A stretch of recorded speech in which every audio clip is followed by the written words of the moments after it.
And I thought this morning how lucky I am to have met such a great gentleman, even though it's hard to say goodbye.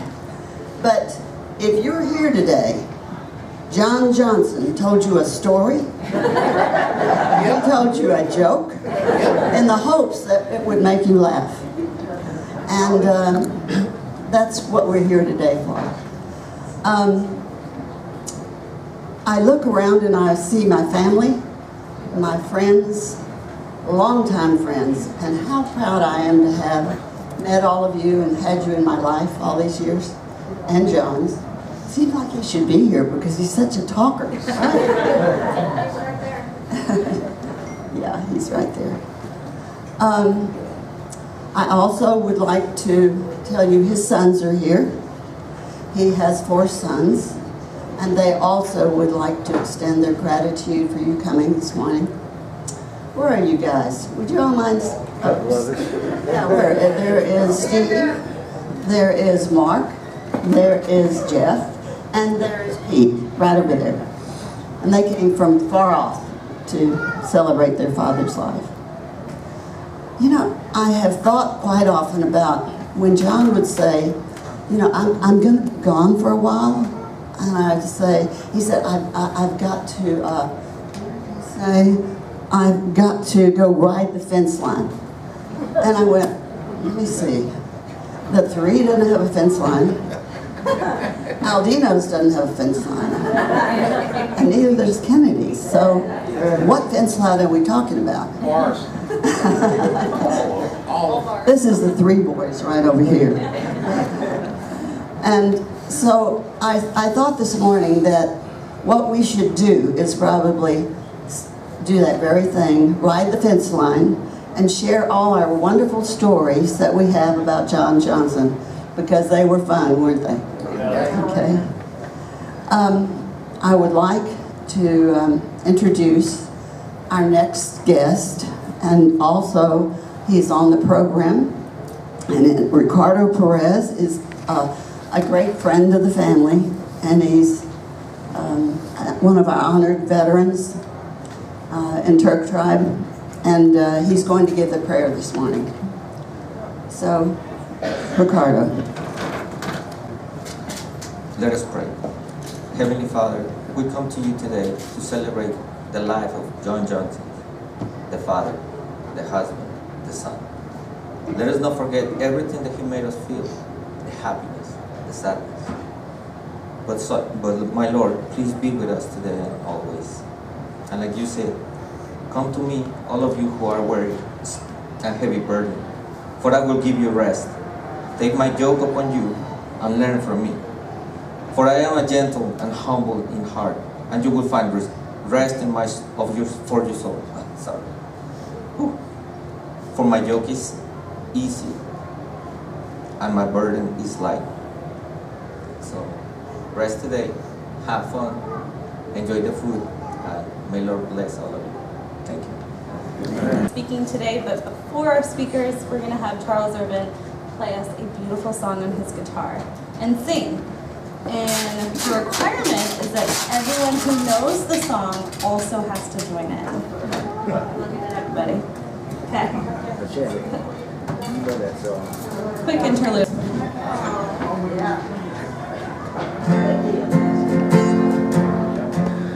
Amazing grace, how sweet the sound that saved a wretch like me.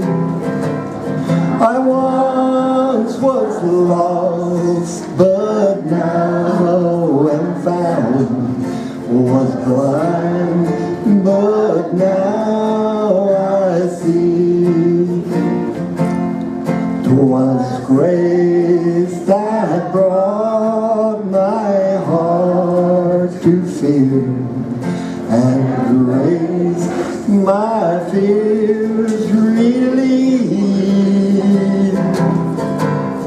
How precious is that grace appeared the hour I first believed.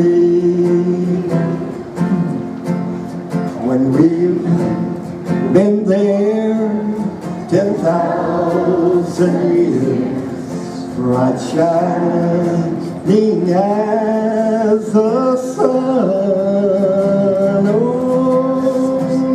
Only those days to sing God's praise than when we first begun. Back to the first verse, Amazing Grace. Amazing grace, how sweet the sound that saved a wretch like me. I once was lost, but now am found. Was blind, but now I see. Yeah, thank y'all. And I had the guitar, and he was requesting songs for me to sing. So he'd request a song, and I would sing it. He came to a song called Sweet Caroline. And I said, John, you found a song that I don't know. And he says, well, that's my favorite song. And so I says, what I will do is I will go home and learn it. And then sometime I'll come and sing it to you. So after quite a period, we went and visited Eleanor and John. And I gave them a little concert. And I included the song, Sweet Caroline. And you know, if John would sing, he would probably sing this song to Eleanor, and instead of saying Sweet Caroline, he would probably say Sweet Eleanor, you know, maybe. So, you know, John and I, we got along well, and what I liked about John is he was always up. He never was down. I mean, even when he got to the point to where he could not remember the punchlines to his jokes, he would just say, I can't remember the punchline. He would just smile. You know, and you know, we knew the punchline because we had heard it a few times. Anyway, I'm going to close with singing one verse of the song Sweet Caroline.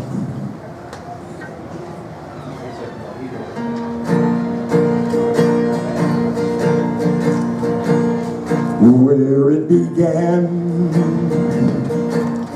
I can't begin to know it, but then I know it's going strong.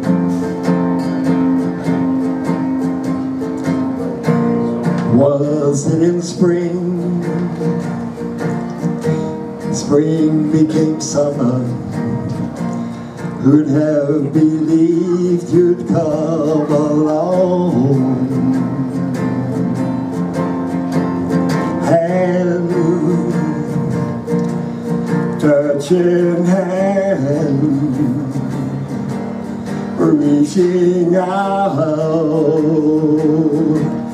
touching me, touching you. Oh, sweet Caroline, good times never seem so good. I've been inclined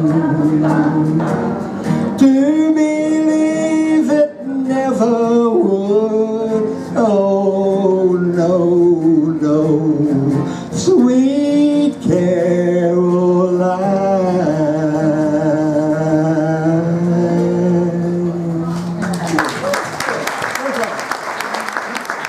The eldest of John's 4 sons. Tell a few stories about my dad. Dad always had a good time, could always find joy in just about everything he did. I can remember Dad always had a great joke or always had some kind of whip that he would put out there. And I can even remember about 20 years ago when Dad was dabbling in like barroom magic. I don't know if any of you saw Dad's magic tricks. But Dad did the disappearing dollar. He could make a dollar disappear. He had a levitating dollar. He could make a dollar levitate. And then he had a dollar retractor. Did any of you ever see Dad's dollar retractor? What it was, if you haven't, it was a spring-coiled piece of fishing line that was about 6 feet long. He would pay that out on the ground, and he'd put a dollar bill or a 5 or whatever he would put on there, and stand around, and the crowd would gather, and somebody'd see that dollar and they'd reach for it, get about 10 inches from it, and hit that recoil and that dollar would snatch up in his hand. Get these young girls to go reaching for this so he could retract it. Well, next to us is a guy, a big old tall guy in cowboy boots facing the wrong way, and he saw what was going on. He stood there, instead of reaching for it, he just put his heel back right there and landed on that dollar bill. Dad hits that string, cling, stays straight, nothing happens. Well, this guy bends down, grabs the exposed end of that $100 bill, picks it up, tears that string off of it, folds it up, puts it in his pocket. The look on Dad's face was priceless. I said, Dad, what happened? He says, my timing's off. Dad always had a great joke, a bunch of stories. In fact, everybody talks about how well polished his jokes were and how many jokes he had. Well, I'll tell you the secret about Dad's jokes. I think I heard the same 12 jokes for 30 years, but by golly, he had them down real well. Used to talk to Dad on the phone about every 10 to 12 days. And of course, I'd answer the phone, and his classic, is this the party to whom I'm speaking? Yes, Dad, it is. This is the party. But, Dad, when I'd call him, and the times he'd lose his cell phone, he had the most classic answering message on his other phone, like this. Hello, pause. This is John Johnson, double pause. Call me back in about an hour. I sure miss those calls, so thanks for celebrating my dad.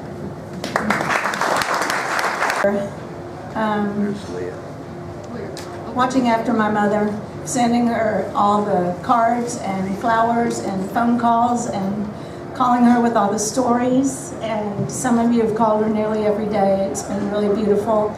And so that's really important that I thank all of y'all for that. So some of the people are saying some of the things that I wanted to say, but I want to make sure you know that there's going to be some jokes told up here, and some of them might be a little off, but I hope nobody gets offended, so I thought I'd start out. Mom, do you know what a guy with a 12-inch pecker has for breakfast? Well, this morning I had 2 eggs, 2 pieces of He said that to me all the time, every time I was over there. So, John was one of the most successful men I've ever known in my life. You know, I looked up in the dictionary success, and it says a person with social skills, positive attitude, passion, self-confidence, patience, a person that supports a happier life, contributing to others' happiness, improving the happiness of others. I mean, that was him. He wanted to make you smile. He knew it would change your day. So I said, yeah. By the way, did you see his levitating dollar joke? But yes, you did. So, social person, he probably was the most social person I know. He could entertain an entire room. He treated everyone equal, and he adored all of you, everyone in this room. I used to say that if John knew, he knew so many people that loved him. If he needed a heart transplant, someone out there would have donated theirs. And I really believe that. Positive attitude. He always had a smile on his face. He always wanted to make you smile. He was always happy. He never complained. And I actually never heard him cuss, except when he said, "Damn it, Ellie, quit your bottle-assing." He said that a few times. He was passionate about his sailing and his swimming pool, but actually he was the most passionate about my mother. He absolutely adored my mother. He was her rock. They were a team. She covered his 6 and he covered hers. They were the love story that all of us hope to have. I can't say I ever heard him say, "I love you" a lot, but I heard him brag about his boys, brag about his grandchildren, call and check on his friends, worry about all of you. "Are you okay, Kim? Can I do anything for you?" I love that. So, this is the most important thing about life, is when you realize the accomplishments that you've achieved and the money that you get and the car or the house, that those things really don't matter. The thing that matters most are the people's lives that you have impacted. everyone here can attest to the impact John made on our lives. So when you're out there living your best life, just think for a second, what would John do? And I'm sure it'll be a better life for you. About here. Everybody saw the joking side of Poppy. I saw a little different side of him.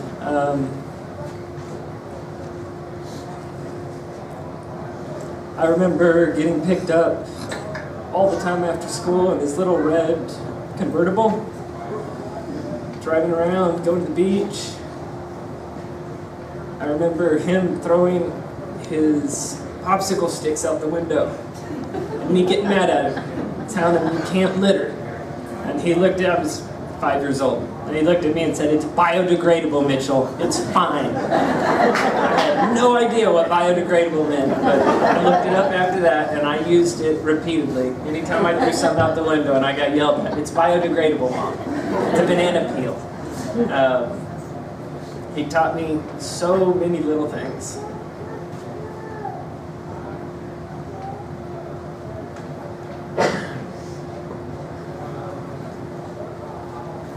He's the reason me and Morgan sailed around the world. Sorry, guys.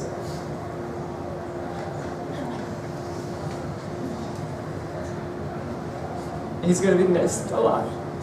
And thank you all for coming. There's a lot to say about John. I knew John 25 years. John always had one saying, you know, how long have you known somebody? Right now I'd have to say, if somebody asked me how long I've known John, I'd say 10 minutes was long enough. Yeah, John and Ellie were like really two extra parents to me growing up. I loved them. I'm not going to go through a bunch of jokes that John knew, or what he said almost every day, but these are like one-lines that are out of some of those jokes. Three-legged chicken running clippity-clop, clippity-clop. Some of y'all may know these jokes and you can just put the line in there. Opie and Opie got a little money and need to spend it.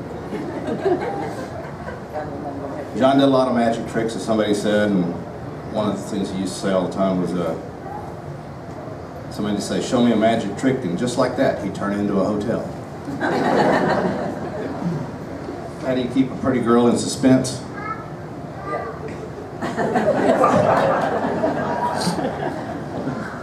Better bring a shovel. I'm riding the horse. Tell it all, tell it all. Ooh, I don't think I'd have told that. Doc said to go home and take a mud bath. Walk a mile, run a mile, walk a mile, run a mile. Well, now I'm in Des Moines, Iowa. Frankly, Doc, I want a second opinion. Two puppies named Rolex and Timex. Had a dog that I called Milamore that I grew up with. And then one of his favorites he used to say was dog shit 34th Street. You gotta fill the rest of that in. John had a lot of one-liners, and this is one of them. He said, "At no time in this next joke will my fingers ever leave my hands." And everybody, or several people already mentioned this, but it's a good afternoon to ride fence. Shoot low, Sheriff. They're riding Shetlands. Best 6 years of my life were in high school. They wouldn't transfer me from the 3rd grade to the 4th grade because my dad was still in the 4th. I gotta pick somebody out for this one. I'm not saying that Gary is slow, but it takes him 2 hours to walk 60 minutes. And this is for Jack. Jack, did you ever get rid of that rash? And these are just like what I call Johnny-isms. Now you're going to get it the way my brother got it. Now, I don't know what that meant. Maybe Jeff and them could fill that in. I'm not sure exactly what all that meant. What's my favorite drink? The next one. and don't be offended by this, but he used to say this. He said, "Now I'm going to tell you a story that's going to tickle your tits off." Oh, I see you've already heard it. Why go down the road and get a bad deal when you can come in here and get one? You know, people use the word pal a lot, just in passing, but Johnny, I think he believed deeply in that word, and at the end of every phone call or when he was walking away in person, he'd always say, "Love you, pal, and if you get a chance, don't take it." Knowing, I think he truly meant that he believed in that word, and I'm going to miss him, and it was an honor and a privilege to just be his pal.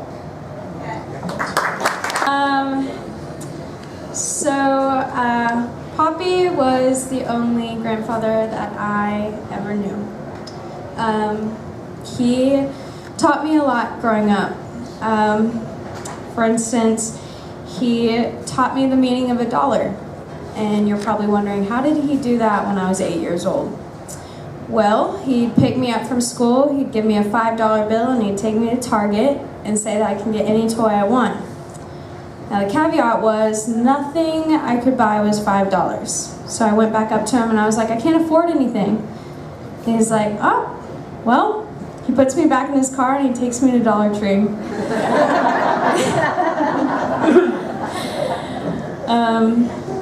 Yeah, he taught me a lot. A few years ago, I'd say about 5 or 6 years ago, I started recording every joke that he ever told.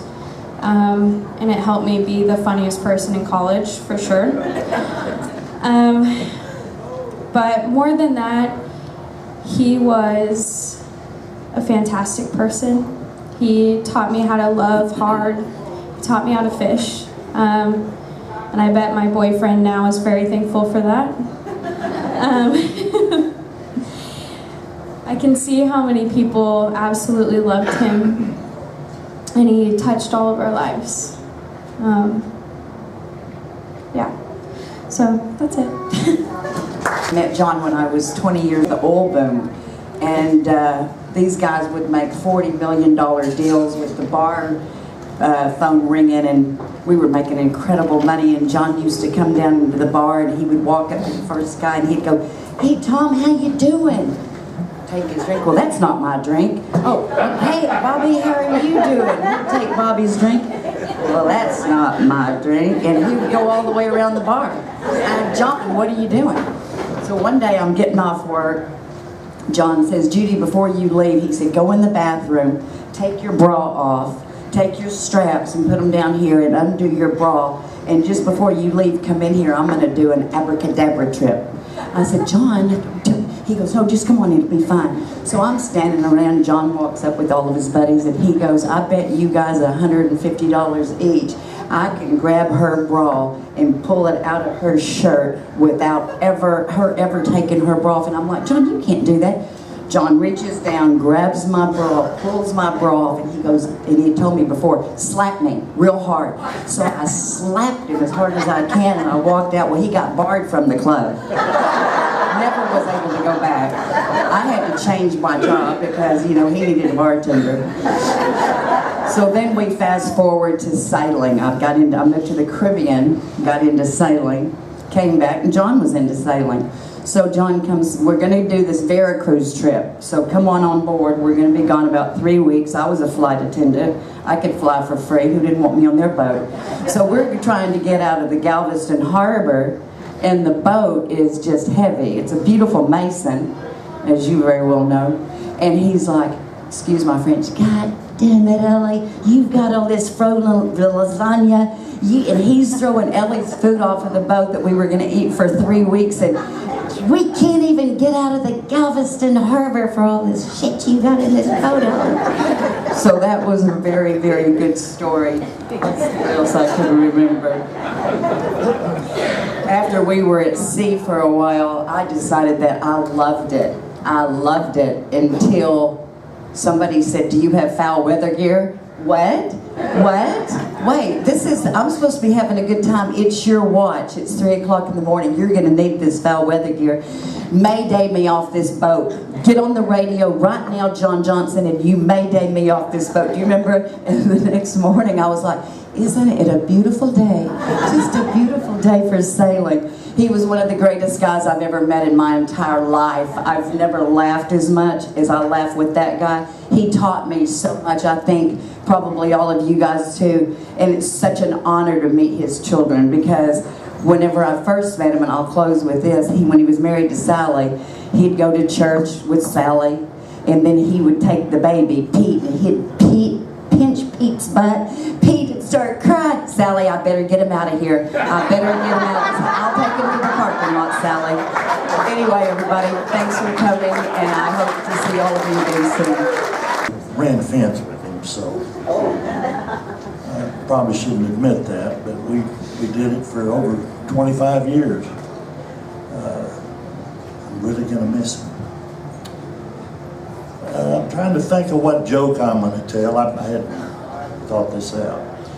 I had to say something about Port Aransas, because that was so much of his life. And mine too for the last 25 years, I guess. John and I would go out and hit the bars, and hit one bar, and if there weren't any girls there for him to talk to, we'd go to another bar. But throughout the night, we'd invite several girls to the boat, to Geneva Marine, so we could go out boating the next day.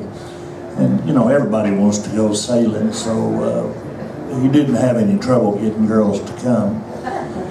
So the next morning, John, Ellie, and I'd be sitting on the deck, and we'd look down at the end of the dock, and there would be several girls, and they're all dressed the same, with one of those great big hats that cover you up, and their thongs, and their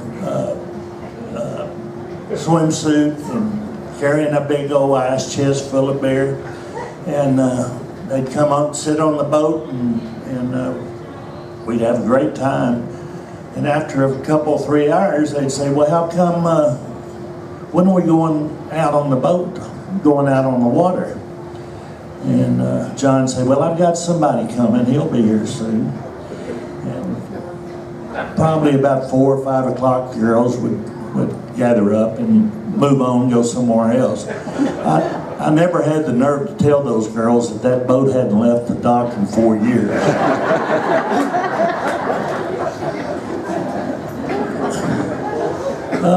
I have to.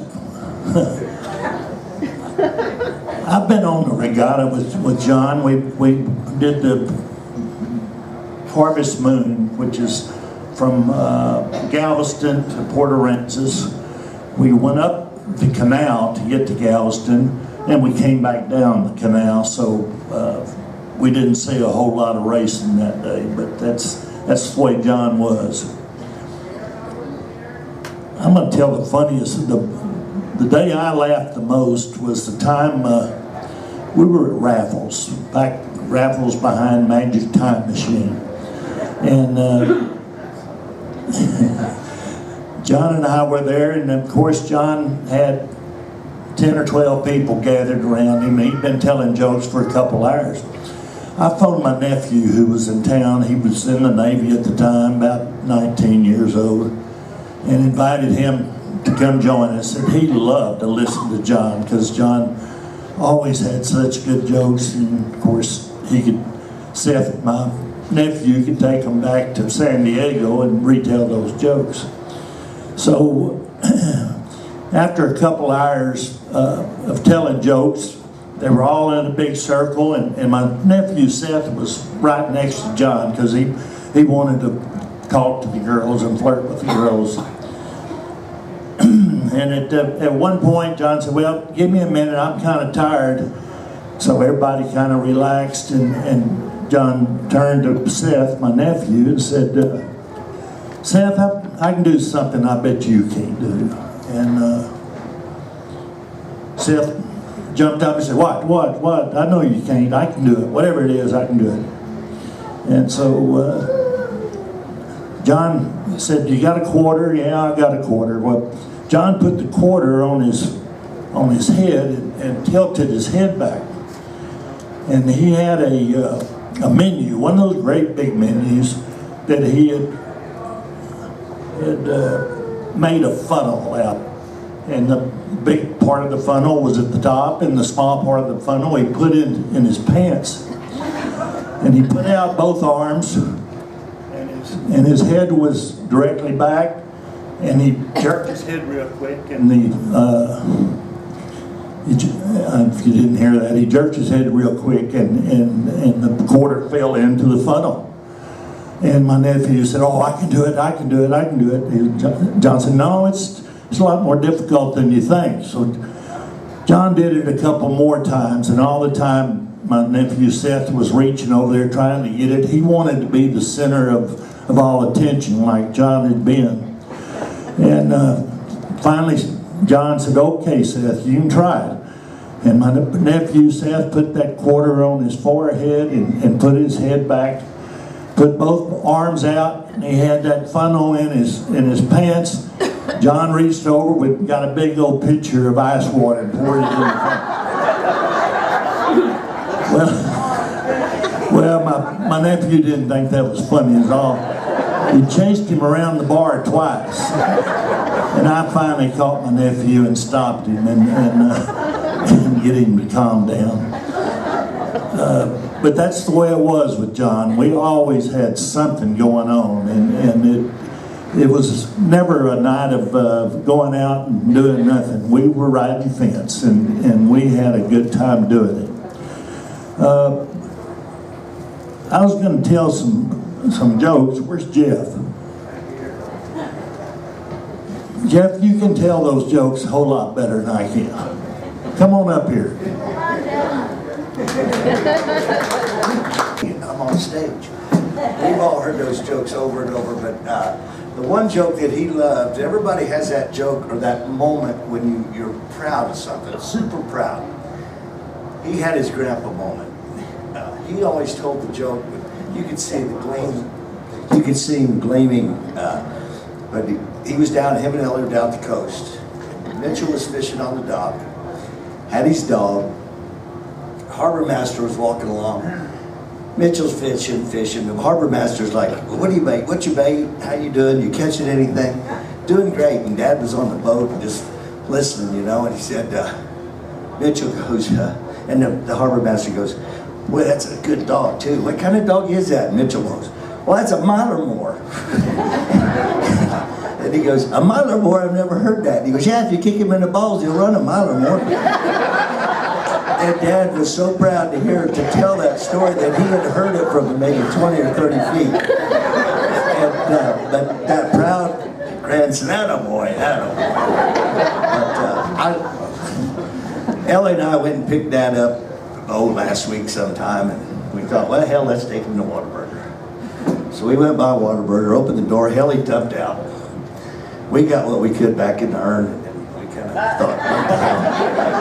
I said, well, let's go by Aldino's. So we went by Aldino's. But hell, he dumps out of there too, and the damn wind was blowing like a son of a bitch, going right towards that stoneworks. So hell, we got what we could back in that urn again. Next thing you know, I said, well, hell, let's go by Kennedy's. Anyway, I opened the door, and hell, he dumped out there again. Hell, he's rolling down the hill. Hell, he's stopping the traffic. And I got what I could. I got him before he got to the stoplight. So next time you go to town, just know that John's blowing and going somewhere around town. He's got it going on. And one thing I would like to add, Ellie, you don't have a seat in heaven. You have a suite in heaven for putting up with John Johnson. We know.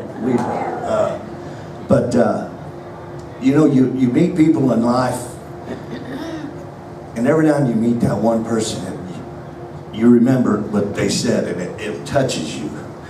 And I met a fellow like that years ago. I was selling mining equipment in British Columbia, and some old boy said, well, first thing he said, he goes, how's your family life? And I said, well, I got 3 brothers. He goes, oh, you got screwed. And I said, how's that? He goes, you didn't get to meet your sister's friends. And I said, yeah, good point. But he said, You know what the true meaning of life is? The true meaning of life is the enjoyment of the passage of time. And with that definition, our dad did that to a T. So, and that's about all I got right now. I will tell jokes later. I need to get some email on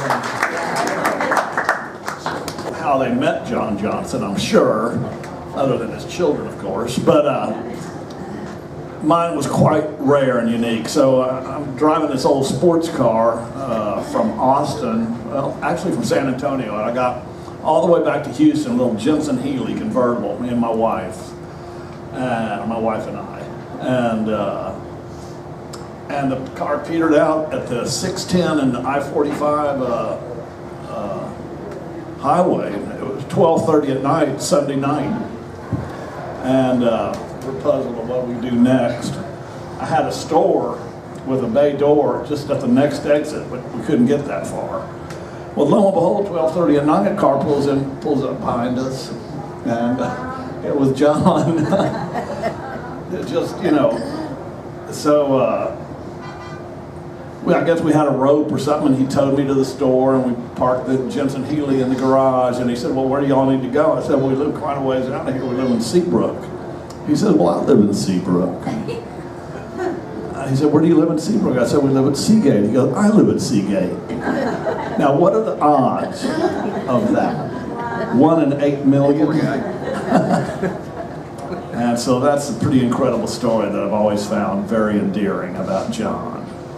And I can tell one of the jokes he told me years ago. It's about the talking dog. Y'all know this one? Okay, well, there's a guy, a salesman going down the highway. He sees a sign that says talking dog for sale. He drives on down the road a little bit, just so curious, he turns back to goes back to the farmer's house, and the farmer says, yeah, the dog's in the backyard, go see him. So he goes in back, and he says, so you're a talking dog? He says, yeah. He says, well, how'd you get, what's your background? He goes, well, I was initially enlisted with the CIA, and I went overseas and protected the embassies. Then I came back and I worked for the DEA, and then I came and I did a little White House staffing too, and this guy's just blown away with his dog. So he goes back in, and he asks the farmer, well, how the hell can you let go of this dog? He goes, because he's such a fucking liar.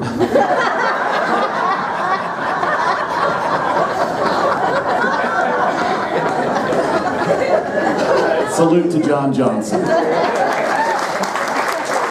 So, as Mitchell mentioned, Poppy has definitely been one of the biggest factors in me and my brother's sailing career. We grew up going and driving down to Port Aransas every single weekend to live in that cramped little forecastle boat with our little, I don't know, maybe it's tiny in that. I don't know if anyone's ever actually been inside the boat. But I loved it, and it was home. And there is this one summer that we were living on the boat, hanging out in Port Aransas, maybe up at the condo sometimes, because a lot of us on the boat gets really cramped. And that summer, I had bought rollerblades. And I thought that this was going to be the best summer of my life. I was like 8. I was just going to rollerblade up and down the docks all day, because Mitchell would just be fishing, Poppy would just be fishing, Omi would just be hanging out on the boat. I had nothing to do. And so all morning, Poppy was trying to drill into my head that when you are on the dock, you wear your life jacket and you wear this whistle, and this is your safety whistle. If you fall in the water, you have to blow this whistle. And he's been telling me that all day. I didn't want to. So I was like, okay, I'll put on my life jacket and I'll rollerblade down this floating dock. And I go, and I'm going fast. I just go flying off the end of the dock. And I'm over there, and I've got these really heavy skates on. I'm like crying and screaming. I'm like, Poppy, just grab me. He's looking at me. He's like, blow the whistle. I'm just like, come on, Poppy. Just like, blow the whistle. And I was like, okay. Blow the whistle. And he pulls me right out. Drenched. He's like, okay, thank you. He's like, did you learn? Did you learn to blow the whistle? I was like, yes, I promise I'll blow the whistle. Not 15 minutes later, I was back in the water blowing the whistle because I had rolled right back off the edge. So, I don't know. I love him. He has made my life bright and beautiful and full of laughter, and I could not be more thankful to have him in my life as I grew up. I'm going to pass it on this way. So, Ellie and I have been friends since the 70s. And we went through, and other friends, bad divorces, heartbreaking divorces, and we lived to tell about it. But we were all close friends. We went to Red Oasis skiing and did lots of things. And Ellie was in a real tough, dark place in her life. And she was always from the day I met her, sweet, kind, loving, beautiful, inside and out. She never changed. She's genuine. Anyway, she had this chance encounter. Some of her friends were in Oklahoma, and they wanted her to meet someone. Right there, would you stand up? That's the girl. That's Bonnie. Introduce me. Well, this wonderful lady had someone they wanted Ellie to meet. Ellie wasn't real excited about it, but she went along with it anyway. So she grudgingly went. And anyway, after that meeting in Oklahoma, I won't go into all of the details of that, but that she came back to Odessa a different person. She was positively giddy. She couldn't even say his name without giggling and laughing. She was like a teenager, and he made such an impression on her and treated her like such a lady that it went from there, and it just grew and grew and grew, and it changed her whole life. And I was talking to her a couple of weeks ago, and we were talking about this, and I said, Ellie, are you telling yourself to breathe? And she said, sometimes I have to. And she said, I don't understand why God gave me 40 years with this man and then he took it away. And I said, Ellie, how old are you? And she told me. And I said, Ellie, if you hadn't met John and you hadn't had 40 years of this love, how old would you be today? And she said, the same. I said, well, then God felt like you needed someone in your life. And you got 40 years of love and happiness and joy and validation and affection and everything. And I'm telling you, Ellie, this love's not over because you still have it in your heart. So this love between you and John's not gone. It's in you. And the minute you take your last breath, then you'll be in heaven meeting him at the pearly gates. And he'll be saying, Ellie, what took you so long? I've been waiting. I've been telling all these St. Peter jokes up here. But in closing, I want to say that we may forget some of the things he said or the jokes he told.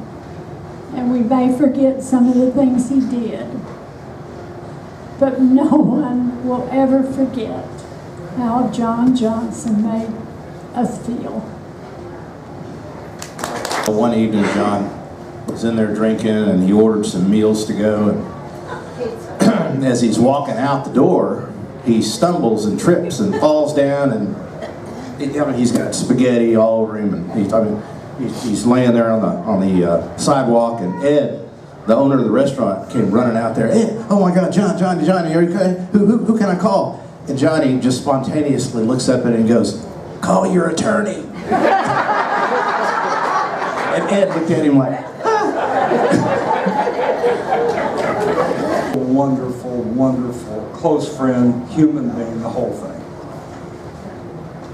20 years, I got to hang out with JJ. It was awesome. We got to screw around, we got to screw up, we got to show up, but we always suited up. We were there every day.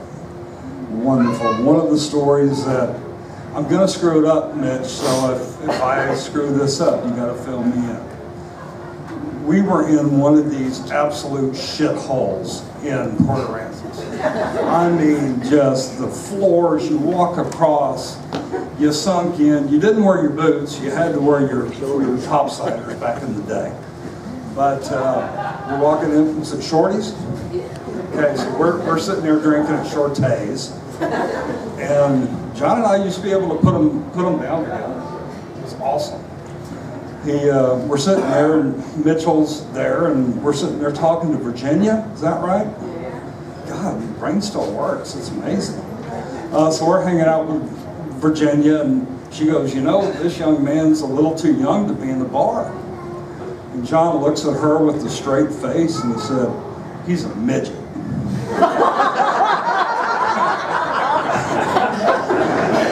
She looked at him a little crossways and goes, all right, he can play pool in here. So I think, Mitchell, you couldn't have been more than 5 or 6. But he was sitting at the bar with everybody, and from that time on, Mitchell was the midget. But Ellie, JJ was a blessing to all of us, and taught me more than almost anybody I've ever known. But most of it was how to be happy, how to live life, how to enjoy the people around you, and truly, truly be in the moment. So, JJ, we love you, buddy.